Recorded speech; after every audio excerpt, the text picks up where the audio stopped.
안녕하세요. 안녕하세요. 오늘은요 그 콧볼 축소 수술에 대해서 좀 설명을 드리려고 합니다. 그래서 말 그대로 이제 콧볼을 줄이는 건데, 콧볼이 그럼 어디냐라고 하면은 쉽게 생각하면 이 콧구멍이에요. 콧구멍의 사이즈를 줄이거나 아니면 이 벌렁거리는 좀 바깥쪽 두께까지 좀 줄이거나 네. 요거를 줄이는 건데, 어떻게 줄이냐면 그냥 잘라내는 겁니다. 네. 잘라서 다시 꼬매주는 거예요. 그러면은 콧구멍 사이즈도 줄어들고 요 바깥쪽 두꺼운 부분도 조금 이제 줄어들면서 이 벌렁거리는 느낌을 좀 줄여줄 수 있는 수술이죠. 네, 그래서 저희가 이거를 그래도 컨텐츠를 찍자고 한 이유 자체가 이 시기에 코성형은 무섭고 보코인 건 싫고, 나는 콧볼 축소를 하면 코가 작아지지 않을까라고 해서 콧볼 축소 상담으로만 오시는 분들이 좀 많이 시기긴 하거든요. 맞아요. 고등학교 졸업하고 네, 수술에 맞아요. 잘 모르는 분이라서. 그래서 막상 콧볼 축소 수술을 신청해서 병원을 갔는데 콧볼 축소하면 안 되고 코성형을 해야 된다 맞아요. 라고 하면 환자분들 입장에서는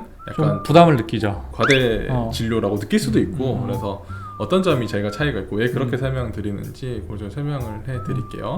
근데 콧볼 축소 코성형에 대해서 좀 설명을 해드리면요, 일단 저는 개인적으로 콧볼 축소 수술을 그렇게 선호하진 않습니다. 적응증 자체를 굉장히 좀 좁게 보는 맞아요. 의사 중에 한 명이에요. 네. 왜냐하면은 이게 여기만 줄여 가지고는요 이게 100% 예뻐지지도 않을 뿐더러 이거를 이렇게 먼저 줄이고 나중에 코성형을 하면요 콧구멍이 굉장히 작아질 가능성이 큽니다. 콧구멍 모양 자체 굉장히 좀 불편한 모양으로 변할 가능성이 일단 커서. 대부분 제가 생각할 때 콧볼 축소를 해달라고 하시는 분들은 지금 김원장 코랑 비슷한 느낌이 있어요. 김원장 코는 보면은 여기 콧볼 말고 가운데 콧망울 콧망울 부분이 약간 커요. 그러면서 물론 콧볼도 약간 큰 느낌이 있는데 여기 콧망울이 큰 거는 콧볼 축소랑 아무 상관이 없습니다. 맞습니다. 근데 이 콧망울이 큰 사람들이 또 내 코가 보코라고 많이 느낀단 말이죠. 그렇죠. 근데 그런 사람들이 콧볼 축소를 하면은 여기는 가만히 있는데 여기만 줄어드니까 사실 큰 효과를 보기는 좀 어렵다는 맞습니다. 거죠. 그래서 콧볼이라는 건요 넓어요. 넓은데 이거를 높이면 줄어요. 다다리꼴이 이렇게 넓은 이제 코가 있다면은 높여가지고 이렇게 줄여주는 게 1번이고 그래도 남는 게 있다면은 살짝 정리를 해서 콧볼 축소를 해주자라는 그러니까. 게 저는 제 내가 지론이거든요. 보여줄게.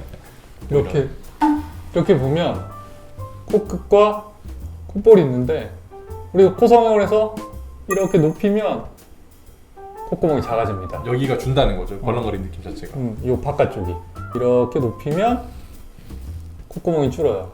이렇게 높이면.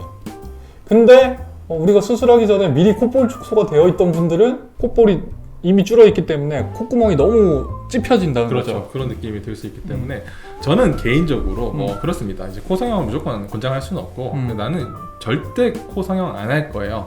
근데 이 벌렁거리까지 그것도 중요합니다. 여기가 아니고 여기예요. 여기를 좀 줄이는 게 좋을 것 같습니다. 라고 하면은 콧볼 축소해도 괜찮습니다. 근데 추후에 코성형을 조금이라도 계획하고 있거나 내 코 모양에서 조금 더 개선이 됐으면 좋겠다고 하시는 분들은 그렇게 권해드리지는 않습니다. 그래서 수술 전을 보시면요 이제 전형적인 보코도 있고 그 다음에 살짝 벌렁코도 있습니다.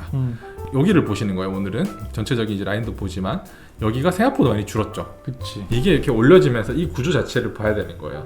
아마 이 정도 코를 가지신 분들은요 원장님 저 콧볼 축소 안 해도 돼요? 라고 물어보시는 분도 많아요. 맞아요. 그래서 저 같은 경우는 물론 이제 눈 사이 거리도 봐야 되고 좌우 얼굴도 봐야 되고 코끝이랑 뭐 비율도 봐야겠지만은 일단은 그 벌렁거리는 느낌은 올려서 해결되는 경우가 많기 때문에 진짜 필요한 경우 아니면은 추천드리지 않습니다 라고 저는 설명드리는 경우가 많습니다.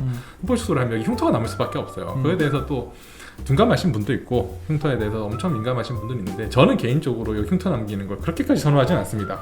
그쵸. 아무래도 그래서 그게 잘 보이지는 않는 흉터인데 네. 그렇다고 절대 안 보이는 흉터는 아니거든요. 네, 그래서 저 같은 경우는 이 흉터 대비 얻을 게 엄청 많을 때 그 남기는 것 대비 코 모양이라든지 비율이 너무 좋아지겠다라는 경우만 이렇게 추천을 좀 해드리는 경우가 있습니다. 아래쪽에도 보시면요 아까 원장 그 설명했듯이 이렇게 흔히 말해서 저는 이렇게 되면 사다리꼴 쉐입에서 약간 삼각형 모양으로 변하니까 이 벌렁거리는 느낌이 줄어요.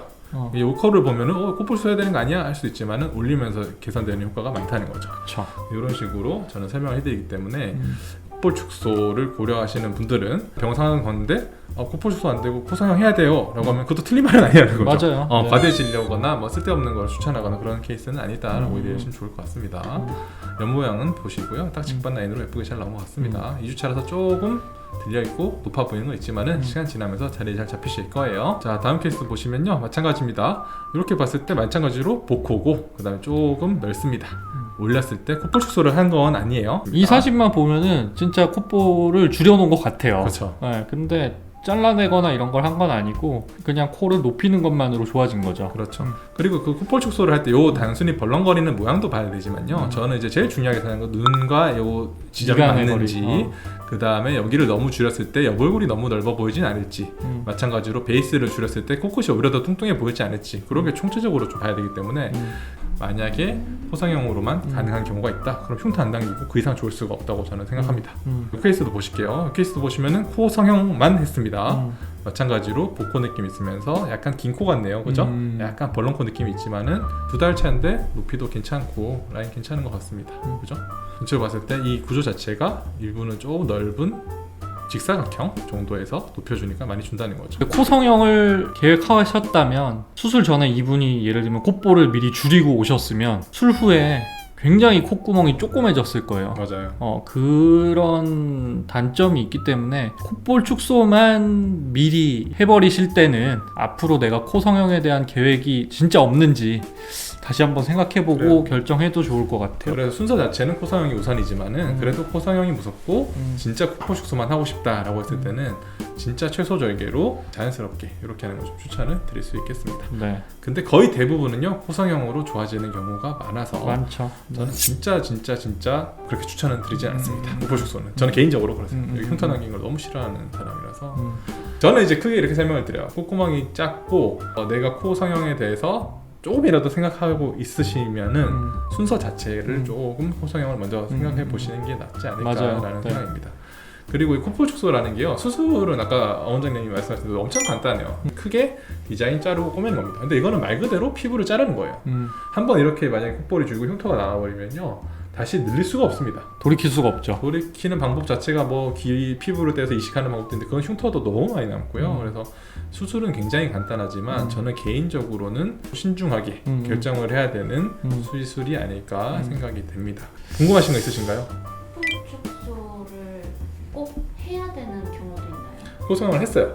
그래도 벌렁거리는 게 남거나 아니면은 비율상으로 조금 여기를 줄여주는 게 낫겠다 싶을 때는 콧볼 축소를 하는 게 좋습니다. 그러니까 생각보다 환자분들이 이제 상담하러 오셨을 때 저 콧볼 줄여야 되지 않아요? 라고 말씀을 하시는 것보다는 훨씬 더 적은 포션에서 콧볼 축소가 필요하게 되더라고요. 맞습니다. 네, 그래서 대부분은 이제 낮고 퍼져 보이는 환자분들이 저 콧볼도 좀 줄이고 싶어요 라고 얘기를 해도 일단 저 믿고 하지 말아보세요. 한번 줄이면 돌이킬 수는 없지만 일단 해보고 마음에 안 들면 나중에 다시 줄이는 거는 가능하니까요. 맞습니다. 이렇게 얘기를 하거든요. 근데 그렇게 하고 나서 그래도 좀 줄여주세요 이러시는 분들은 사실 거의 없어요. 맞습니다.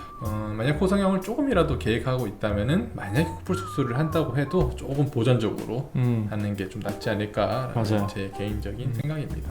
그럼 오늘은 이제 여기 콧볼 축소에 대해서 한번 알아봤습니다. 좋아요. 이런 게 근데 꽤나 도움이 되는 거라고 나는 근데 생각을 저는 하는데 이 시기에 항상 그런 친구들이 많이 오더라고요. 많이 오세요. 왜냐하면 맞아요. 이제 용돈을 좀 모아가지고 콧볼 축소는 가격도 얼마 안 비싸고 마취도 그냥 간단하게 할 수 술 있죠. 마취로 안 하는 데도 많으니까 그래서 병원에서 코 수술을 하재 갑자기 600만 원을 내놓으래. 그러면은 이거 과대 진료 아니야? 이거 나는 콧볼 수술만 하려고 했는데 왜 이게 그렇게 거짓말 하는 거 아니야? 라고 생각할 수 있는데 이런 이유가 있다라는 걸 좀 잘 이해를 해주셨으면 좋겠어요.